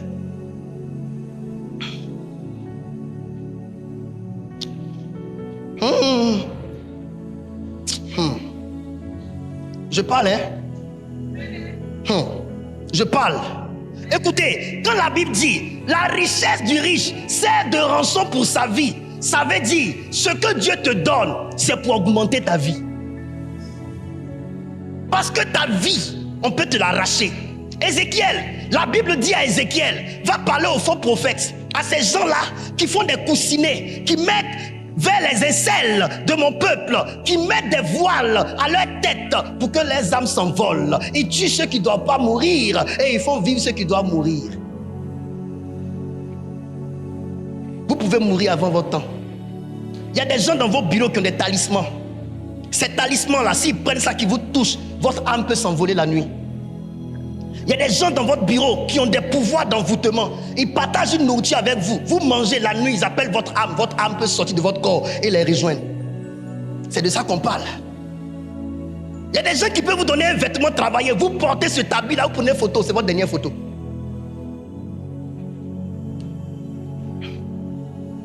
Qu'est-ce qui va parler pour toi? Votre âme peut être arrachée. Mais vous pouvez racheter votre âme par les sacrifices que vous faites, par des offrandes que vous faites. Je partais au Congo, à cause de ce que je ne sais pas ce que je vais rencontrer. J'ai demandé à mes enfants d'aller au bord des mosquées, aller donner des offrandes aux gens qui s'asseyent pour demander des aumônes. N'est-ce pas? Vous ne savez pas faire ça. Vous ne savez pas attirer sur vous des faveurs. Vous ne savez pas augmenter sur votre vie. Quand on n'a pas beaucoup d'argent et qu'on veut beaucoup, le peu qu'on gagne là, on prend ça pour faire sacrifice. On prend pour faire saraka. De toute façon, si tu bouffes, ça ne va rien t'apporter. Même tu vas garder même là, tu ne vas pas avoir beaucoup à la fin du mois, à la fin de l'année. On prend pour faire sacrifice pour augmenter sa valeur spirituelle. Je viens avec ça. Ma fille, Dieu nous parle tantôt d'une manière, tantôt d'une autre. Ça veut dire quoi? Est-ce que vous savez pourquoi Dieu change de stratégie dans sa manière de communiquer avec nous? Parce qu'on n'écoute jamais. Quand l'homme de Dieu te parle, ce n'est pas Dieu qui te parle. Vous ne voyez pas comment vous faites? Dieu est obligé de vous parler en songe. Mais il y a des gens, même songe encore, Dieu leur parle. Ils savent que c'est Dieu qui leur a parlé. Mais comme ça engage leurs finances, ils préfèrent fermer leurs yeux et leurs oreilles. Dieu ne peut pas me demander ça. Dieu connaît mes problèmes. Il sait que je ne suis pas bien payé. Il sait qu'il y a tel problème, il sait qu'il y a tel problème, il sait qu'il y a tel problème. Écoute, les problèmes là, que tu as, que tu cites là, la conséquence là, c'est que tu meurs. Et c'est pourquoi je te demande ça, pour sauver ta vie. Mais quand tu ne comprends rien là, c'est là, tu es là, tu joues. 6 mois, depuis que j'ai commencé cette œuvre, Dieu ne me demandait pas ces sacrifices. Souvent on finit le culte, il dit prends toute l'offrande, va chez l'archevêque Kodja, va lui donner 300 000, je m'en vais donner. Souvent il prie pour mes enfants, ils viennent, papa tiens, tu as prié pour moi, Dieu a ouvert les portes, tiens ça. Je prends 1,8 million, 1,7 million, 1,5 million, 1,2 million, 1 million de temps, j'envoie. C'est aujourd'hui que je comprends.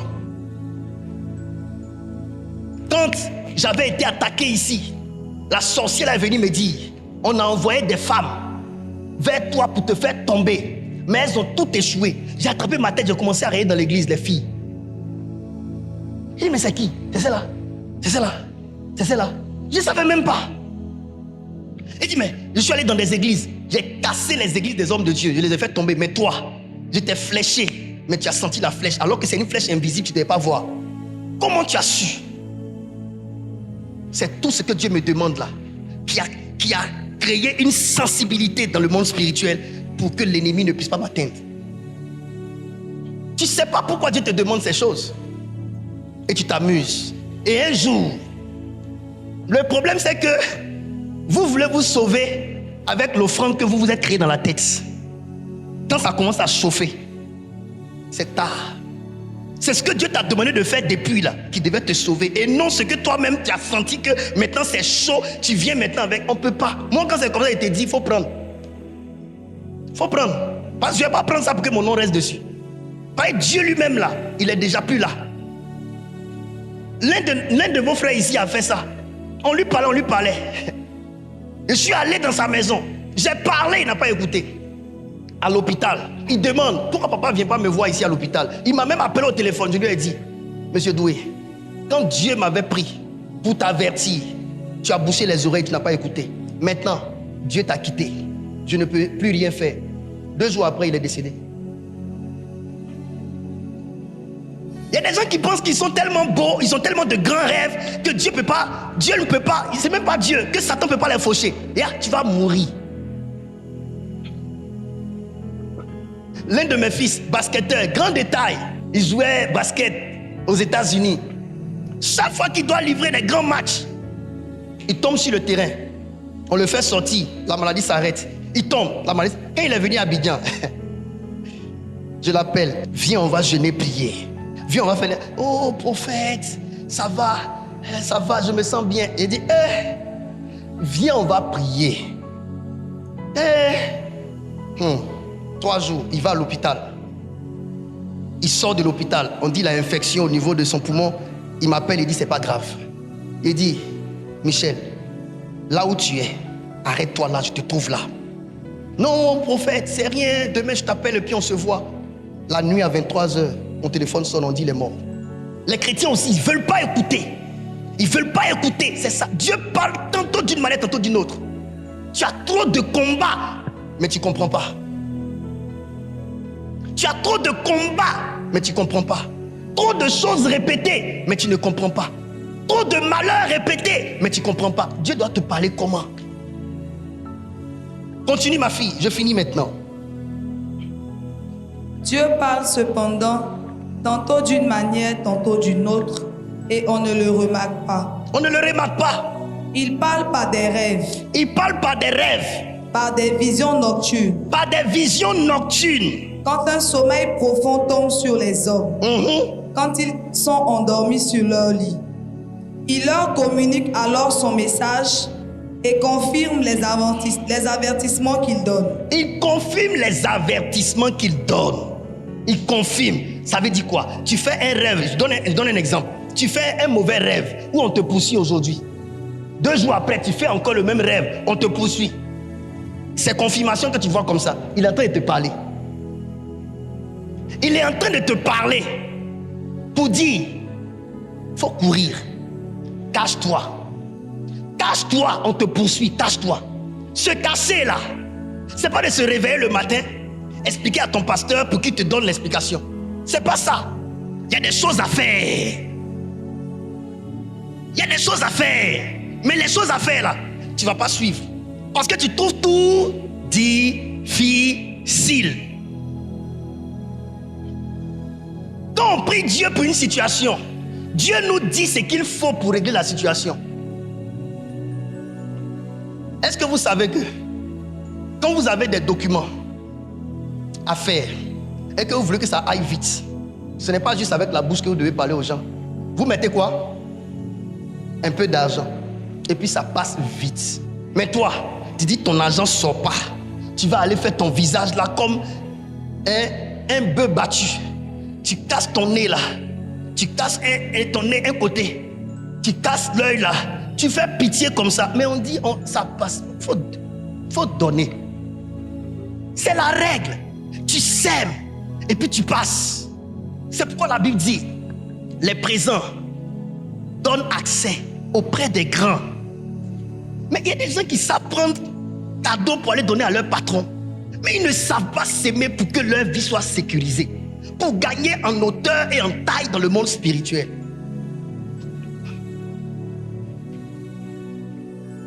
Continue.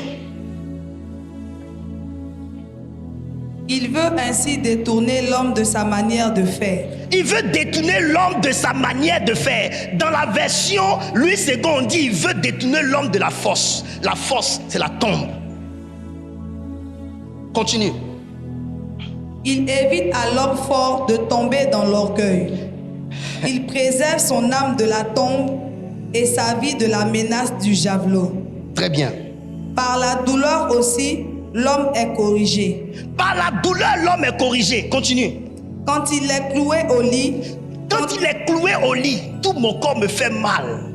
Tout mon corps me fait mal. J'ai des douleurs de part et d'autre. C'est répétitif. Je me sens malade. C'est répétitif. Continue. quand il est cloué au lit, quand tous ses os s'engourdissent, alors il prend en dégoût la nourriture. Il commence à ne plus avoir envie de manger. Même les aliments les plus désirables. Souvent tu dis que c'est juste le palu. Mais derrière le palu, il y a quelque chose. Oui, continue. Sa chair dépérit à vue d'œil.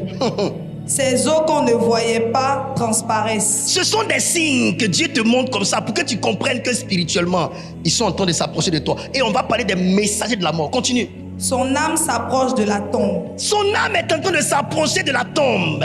Et sa vie des messagers de la mort. Et sa vie des messagers de la mort. Tout ce trajet-là, tous ces événements qui ont été cités sont des signes avant-coureurs du danger que tu cours. Mais toi, tu ne vas pas voir ça. Tu ne vas pas comprendre qu'il y a quelque chose qui est en train de tourner autour de toi. Et qu'il faille que tu te réveilles. Maintenant, comment Dieu sauve la personne? Continue. Cependant, s'il y a pour lui un ange intercesseur, s'il y a pour lui un ange intercesseur, quelqu'un pour plaider pour lui, oui. Ne serait-ce qu'un sur les 1000 qui annonce à l'homme le chemin à suivre, qui annonce à l'homme le chemin à suivre, Dieu lui fait grâce et dit, Délivre-le, délivre-le, afin qu'il ne descende pas dans la tombe. car J'ai trouvé une rançon. j'ai trouvé une rançon. Rançon, c'est quoi? Rançon en français, c'est quoi? Hein? C'est un rachat. Quand Dieu dit j'ai trouvé une rançon, ça veut dire que l'ange intercesseur lui a montré qu'est-ce qu'il doit payer, qu'est-ce qu'il doit donner pour que ça rachète sa vie. Ça veut dire, quand tu es dans cette saison-là où tu es réclamé, c'est quelque chose que tu dois lever pour donner à Dieu. C'est ça le chemin qu'on doit te montrer à suivre. Et l'ange intercesseur là, c'est moi qui suis en train de te prêcher aujourd'hui. Pour te dire qu'est-ce que tu dois faire. Dieu dit, j'ai trouvé une rançon. Ça veut dire quoi? Tu as payé quelque chose. Tu as montré à Dieu quelque chose que tu as fait. Sur quoi Dieu peut s'appuyer pour dire que la mort qui devait venir, la personne a payé pour ça. Donc elle ne meurt plus. Le monde spirituel, c'est le monde des marchés.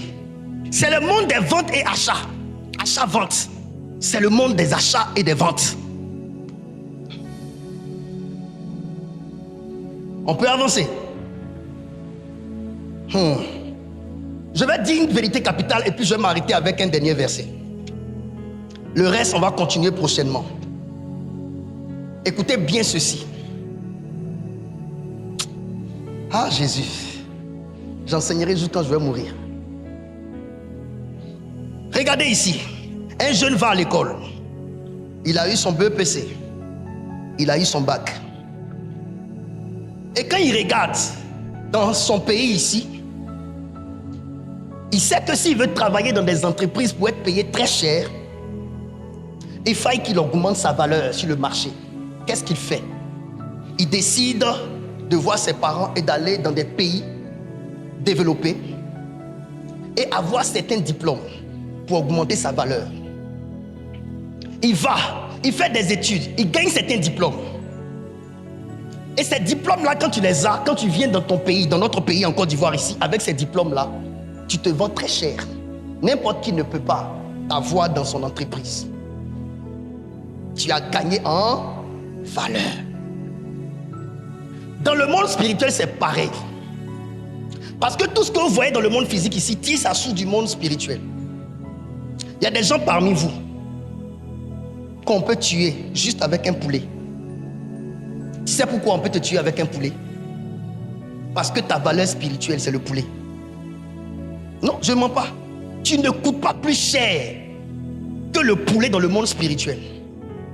Donc avec un poulet, on peut citer ton nom, faire des pratiques, t'atteindre et te tuer. Pauvre à toi. Il y a des gens qu'on tue avec Magouya. Ne riez pas, mais c'est vrai. Tellement ils valent rien. Dans le monde spirituel, il y a des gens qu'on prend pour aller sacrifier. Et puis, les agents de Satan, les satanistes, parce qu'il y a les sataniques et les satanistes. Les satanistes, c'est des hommes qui travaillent dans le satanisme. Les sataniques, c'est les anges déchus qui se font adorer comme des dieux. Le sataniste prend la personne, quand il fait ses pratiques, il regarde la valeur spirituelle de la personne. Dans le monde spirituel, la personne ne coûte pas, ne pèse pas. On dit non, on ne veut pas la personne là. La personne là ne peut pas faire l'affaire dans ce qu'on demande ici. Les esprits ne veulent pas parce que la personne ne pèse pas. On relâche la personne. Spirituellement, la personne ne vaut rien. Donc toi, il y a des gens, leur valeur spirituelle, c'est POC. Si tu as tué poulet, tu ne peux pas l'avoir. Il peut tomber malade, mais il ne mourra pas. Il faut augmenter pour trouver l'équivalence spirituelle de la personne. D'autres, c'est un bélier. Mettez à d'autres, aucun animal ne peut les voir mourir. Parce que leur valeur spirituelle a doublé. Il n'est plus dans le domaine des animaux, il est dans le domaine des humains. Pourquoi on le tue? Il faut tuer des hommes pour qu'on puisse le tuer. Sa valeur spirituelle a augmenté. Vous comprenez? Dans le monde spirituel, c'est une question d'autel contre autel. Ce n'est pas une question de tu as Jésus, l'autre a le diable, donc alors tu es plus fort que l'autre. C'est une question de votre valeur spirituelle. De la même manière que le jeune homme va faire des diplômes, il gagne en valeur. Quand il vient, souvent, il s'en fait des entretiens. Quand on regarde lui-même son CV, l'entreprise même qui a fait l'entretien lui dit, on ne peut pas t'embaucher ici parce que tu es trop élevé. On ne peut pas te payer le salaire. Vraiment, tu es compétent, mais il faut aller ailleurs. Ils ont fait ça à mon fils Jean-François. Donc, c'est ainsi. Vos œuvres que vous faites sur l'autel constamment vous donnent de gagner en valeur dans le monde spirituel. Au point où, si quelqu'un veut vous tuer dans le monde spirituel, en trouvant votre correspondance dans le monde spirituel qui n'est pas la vraie correspondance, on ne pourra pas vous tuer. Si le président a créé ses activités spirituelles lui ont donné une valeur de buffle, que tu veux le tuer avec un mouton, tu ne pourras pas. Il va falloir que tu cherches le buffle. Maintenant, comment faire pour tuer le président Accré? Tu ne mourras pas au nom de Jésus.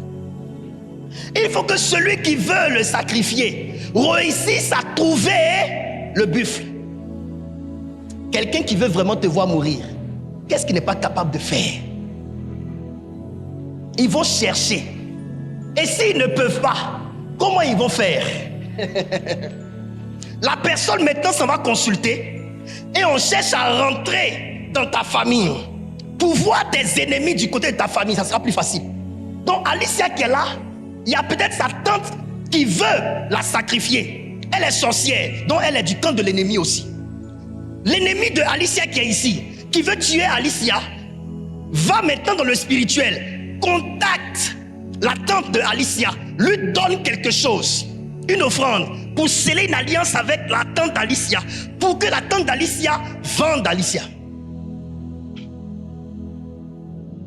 C'est plus facile. Quand elle t'a vendu, c'est plus facile de t'avoir, parce que ça vient de ta tante, le même sang que toi. Dans le spirituel, les gens font des accords. Moi, Franck, Satan m'a dit, je suis prêt à sacrifier des vies humaines pour te voir mourir. Ça veut dire que moi aujourd'hui, pour que le diable réussisse à me tuer, à m'arrêter, à me bloquer, il faut qu'il sacrifie des vies humaines. Donc je sais qu'il y a des hommes qui meurent, on sacrifie à cause de moi, sur des autels. Maintenant toi, tu as entendu ça où? On te dit qu'on est prêt à sacrifier des vies humaines pour te bloquer. Et puis toi tu viens, Seigneur, fais-moi voir ta gloire. Quand tu chantes et puis tu lis dedans. Seigneur, fais-moi voir ta gloire. Faut pas pratiquer aussi pour gagner en valeur. Faut pas s'aimer pour gagner en valeur. À quel moment l'offrande que tu fais peut sauver ta vie? C'est lorsque l'offrande représente ta vie. Une offrande que tu fais qui ne représente pas ta vie ne peut pas sauver ta vie.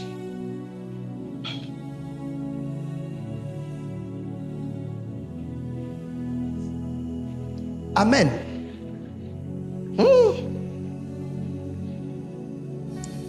Dernière parole. Dimanche prochain, je vais continuer. Mais je vais vous dire une dernière chose. La Bible dit quoi? Jésus a souffert. Il a obéi jusqu'à l'obéissance de sa mort. L'obéissance de la croix. Il a sacrifié sa vie. N'est-ce pas? N'est-ce pas? Et la Bible dit aussi, Dieu l'a souverainement élevé et lui a donné le nom au-dessus d'eux, en sorte que tout genou et toute langue confesse que Jésus est Seigneur. N'est-ce pas? Le pouvoir du nom de Jésus lui a été conféré par le pouvoir de son sacrifice. Je ne sais pas si vous comprenez. Le nom de Jésus n'était pas si puissant. Le nom de Jésus n'était pas si capable de voir tout genou fléchir avant son sacrifice. Ce qui a donné le poids au nom de Jésus, c'est le poids de son sacrifice. C'est pourquoi on dit, il a sacrifié sa vie. Et c'est après ce sacrifice-là que le Père lui a donné le nom au-dessus de tout nom. Ce qui lui a valu le nom au-dessus de tout nom n'est pas la volonté du Père, c'est le pouvoir de son sacrifice qui lui a conféré le nom au-dessus de tout nom. Votre nom est important, pas en fonction de la volonté de Dieu pour vous, mais en fonction de la valeur de votre sacrifice. Ce que vous êtes dans le monde spirituel ne dépend pas de Dieu, mais dépend du poids de vos sacrifices. Quelqu'un qui jeûne des mois durant, le jeûne a une valeur spirituelle très importante que celui qui jeûne par occasion. Celui qui prie 10 heures, concentré à prier 10 heures, ses prières ont une valeur stratégique spirituellement plus que celui qui vient, Seigneur, souviens-toi de moi, Amen. Ça, c'est rien. Il faudrait que vos activités spirituelles aient de la valeur et communiquent de l'énergie et du pouvoir à votre nom. Mes chers amis, j'aimerais vous dire ici, Dieu est esprit et ceux qui doivent l'adorer en esprit et en vérité. Cela voudrait dire, celui qui veut servir Dieu doit comprendre les lois du monde des esprits. Le monde des esprits respecte le monde des balances, le monde des lois et le monde des autels. Si vous n'êtes pas des pratiquants, les sacrificateurs, des gens qui sèment avec la conscience de la valeur de leur sémence, vous ne serez pas puissant dans le monde spirituel. Et si vous n'êtes pas puissant dans le monde spirituel, vous ne dominerez pas dans le monde physique. Vous avez des ennemis. Et vos ennemis sacrifient. Dimanche prochain, je viendrai parler du combat des autels. Je brosse avant que je ne vous laisse. Dieu avait béni le peuple d'Israël. Akab a appelé Balaam un homme spirituel. Balaam est vu comme prophète, mais dans la Bible, on le voit aussi comme divin. C'est quelqu'un qui connaissait les lois spirituelles. Écoutez ça, je vous montre déjà ce qu'on va enseigner le dimanche prochain. Viens, Israël. Israël est béni. Mais dites-moi la vérité. La force d'Israël n'est pas dans la pratique d'Israël. La force d'Israël est dans la pratique de ses pères. Abraham, alliance avec Dieu. Isaac, alliance avec Dieu. Et Jacob, alliance avec Dieu. D'accord? Même Israël porte le nom. Le nom du sacrifice de Jacob. Vous comprenez? Le sacrifice de Jacob, il s'est battu avec Dieu et avec les hommes. Il a été trouvé vainqueur et on lui a donné le nom Israël au lieu de Jacob. C'est un nom qu'il a acquis au prix du sacrifice. Pour cela, il a été cassé à la hanche de sorte à ce qu'il boitait. Et il s'appuyait sur une canne. Et eux, ils portent ce nom. Israël est sorti de l'Égypte. Qu'est-ce qu'ils faisaient? Ils passaient leur temps à se plaindre de Dieu et de Moïse. Cependant, regardez, il était béni à cause d'Abraham. Dieu a dit à Abraham, quiconque te bénira sera béni, quiconque te maudira sera maudit. Et c'est cette même grâce-là qui a été sur ses fils jusqu'au peuple d'Israël. Écoutez, le roi Akab, ennemi du peuple d'Israël, se lève un bon matin. Il s'en va chercher un homme spirituel qui s'appelle Balaam. Balaam connaît le monde spirituel. Akab dit à Balaam, mets-toi sur cette montagne et regarde le peuple d'Israël de haut. Il regarde le peuple d'Israël de haut. Il voit un très beau peuple. Et on lui a donné pour ordre de maudire le peuple. Akab veut détruire le peuple d'Israël. Mais avant de le détruire, il demande qu'un homme spirituel maudisse le peuple. Parce que la malédiction affaiblira spirituellement le peuple. En sorte que s'il va en guerre physiquement contre le peuple, il pourra le détruire. Dans vos vies, avant que les gens ne vous atteignent, ils prennent vos noms, ils confient ça à des gens et ils prophétisent sur vous. Dans le monde spirituel, ils prononcent des malédictions sur vous pour vous affaiblir. Attention à vos cousins qui font maraboutage. Attention à vos frères qui font maraboutage. Attention à vos femmes qui font maraboutage. Attention aux gens autour de vous qui font maraboutage. Il se peut qu'on leur demande de prendre quelque chose de vous parce que si vous êtes lumière, c'est vous qu'on visera pour que eux, leurs choses marchent. Attention. Balaam se met là. Balaam veut maudire le peuple. Quand il veut maudire, c'est bénédiction qui sort. Il veut maudire, c'est bénédiction qui sort. Pourquoi? Parce que Dieu avait béni le peuple. Regardez ce qu'il a fait. Akab lui dit, je t'ai payé pour que tu maudisses le peuple. Mais toi, tu bénis le peuple pourquoi? Maudis le peuple. Il dit à Akab, on peut trouver une solution. Dresse-moi 7 autels. Il dit, dresse-moi 7 autels et sacrifie des animaux dessus et je maudirai le peuple. Ça veut dire, Si je veux maudire que je ne peux pas, je rentre mes spirituels. Dans le spirituel, les lois sont pareilles. Si on dresse des autels, qu'on met les autels et qu'on met des animaux sur les autels, et que nos animaux que nous mettons sur les autels nous donnent d'avoir plus de force spirituellement qu'eux, on pourra avoir accès à eux, on pourra les maudire. Quand Dieu a vu ça, Dieu n'a pas dit à Israël de bâtir des autels. Dieu a couru et puis Dieu est venu dire à Balaam, ne maudis pas le peuple. Vous savez pourquoi Dieu même est venu? Parce que Dieu sait que l'homme là était en train de composer avec les lois spirituelles. Dieu ne peut pas aller contre lui-même ses propres lois.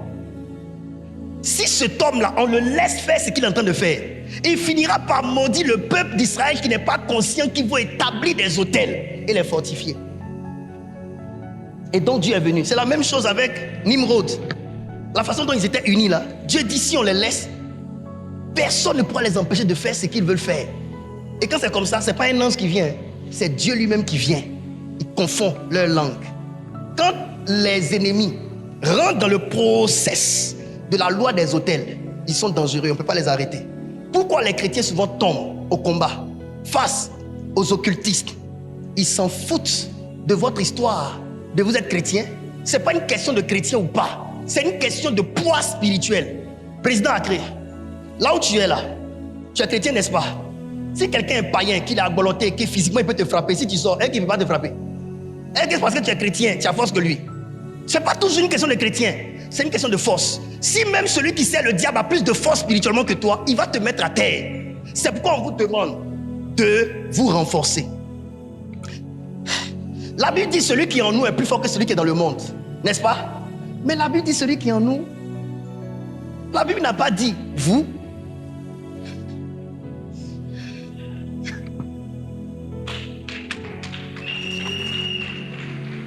La Bible dit celui qui est en vous est plus fort que celui qui est dans le monde. Mais et vous? La Bible n'a pas dit vous êtes fort. La Bible dit celui qui est en vous est plus fort. Mais et vous? On ne s'attaque pas à celui qui est en vous, on s'attaque à vous.